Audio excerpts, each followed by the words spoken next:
She knows. She knows the second I'm going to start recording. And then she comes in here. Alright. Welcome to another Destiny 2 video, which is not the one I thought I was going to make. Because I just discovered something very weird in terms of how Osiris Watch has sort of been disrupted for this week. I was going to talk about kind of my early impressions of how Solstice is going to go this time. And yet something weird has happened that I'm not quite sure what's going on here, but I wanted to kind of go through it. When you log in today, I think this is happening to almost everyone, but for some reason, all of your previously claimed Season of the Splicer and Season of the Chosen challenges have been unclaimed. Like if you claimed them before, they will now appear as unclaimed. And you have to go back and kind of click through them all to reset them. You'll get a couple residual rewards, like I got some Guardian Games medals, and I got the Gilgamesh shell from last season again. But you're not getting a bunch of like data or anything like that. One thing you are getting is the 10th and final page of the lore, which unlocks the Splicer title, which is nice. And we got some hints that this would happen because it said the code for the seasonal sweatshirts would be available today. And yet, that is the garage door opening and my wife coming home. And that is how my dog reacts. Evie, it's fine. She does, okay. This has been an eventful video. So, in any case, that is what is live today, and I am thinking that it was not supposed to go live today because it does not really make any amount of sense with the context of the story so far.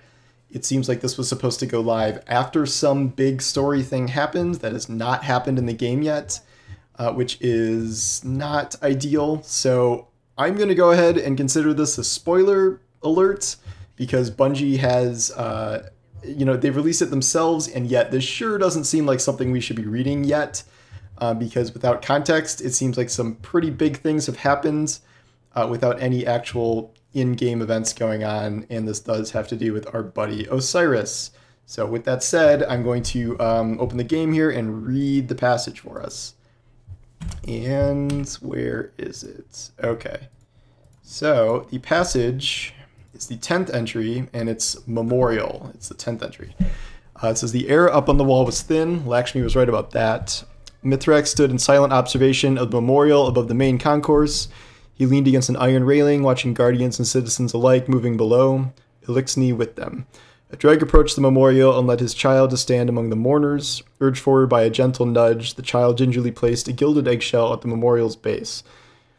Gold soldering sealed a myriad of fractures, making a once-broken egg whole again. Mithrax's throat tightened at the sight. It was a memorial for a child lost. The walkway behind Mithrax groaned as Saint 14 cut a large silhouette against the clear sky. Shoulder to shoulder they stood. Neither spoke. They watched as Ikora and Zavala conversed with the departing mourners. The dragon and his son approached, and with a bittersweet smile, Ikora made certain to introduce them to Zavala. Big, stern, stoic Zavala took to one knee and spoke to the child eye to eye. I never thought I'd see the day, Saint finally said, unable to look away. Mithrax responded, not with words, but with a fluttering purr-like rumble and mirrored Saint's posture. Do you think this will hold? An alliance, fragile like glass, held in a fist? Saint asked. Only the great machine knows what will come from over the horizon. We must contend with our own limited perspectives, Mithrax said with conviction. Saint nodded. Down below, Amanda Holliday drew their attention as she knelt before the memorial to light a candle. She stood and stepped back, lingering. Mithrax and Saint watched in silence as she rose up on her toes and began scanning through the crowd, as if she were looking for someone. She gently pushed through the throng of people and reached out to another mourner in a white cloak. Both recoiled in surprise, Amanda seemingly apologizing to the cloaked woman at some misunderstanding. They exchanged brief words, awkward laughs, sympathies. When Amanda caught sight of Lord Saladin, however, she took her leave and disappeared into the crowd. Mourners parted around the Iron Lord, respectful of his space and reputation, as he laid a handful of spent shell casings on the memorial with reverence. The offering's meaning was lost on Mithrax. When Saladin rose from the memorial, he turned and looked up at the pair on the overwatch, his face cast in shades of doubt, remorse, and uncertainty as he quietly departed. I do not know that one, Mithrax said with a look to Saint. He seems unhappy. Saint slowly shook his head. Lord Saladin, he clarified. He has lost many, lost his heart, his hope.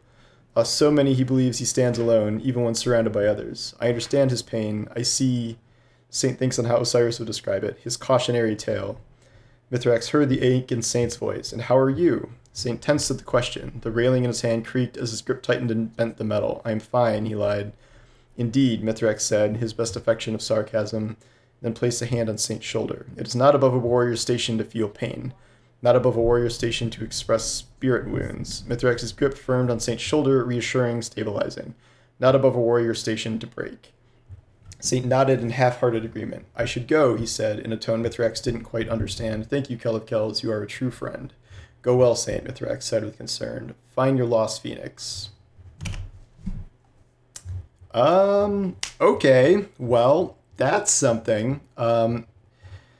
So, something has happened in the interim here. We don't know when, what we're missing in this gap period here, but the way I'm reading this, either this is a memorial for Lakshmi, who is dead, or it's a memorial for Osiris.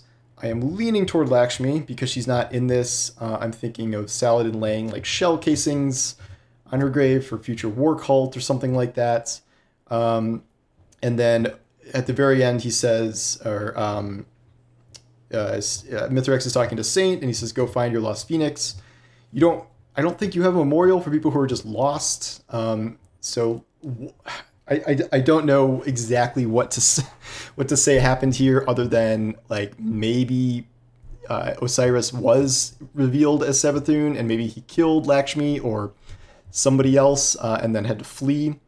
And it became clear that the replaced Osiris was not Osiris, and the idea is that Osiris is currently being imprisoned somewhere, as we thought might have happened when Segura died and Osiris appeared to Crow for the first time. I am not sure who the mystery woman in the crowd was supposed to be that Amanda runs into. I'm wondering if that was Crow. Like they call the cloaked figure a woman, but maybe they were cloaked. So I'm not sure who that would have been besides Crow. And we know him and Amanda Holliday have a relationship to some degree, friendship, whatever.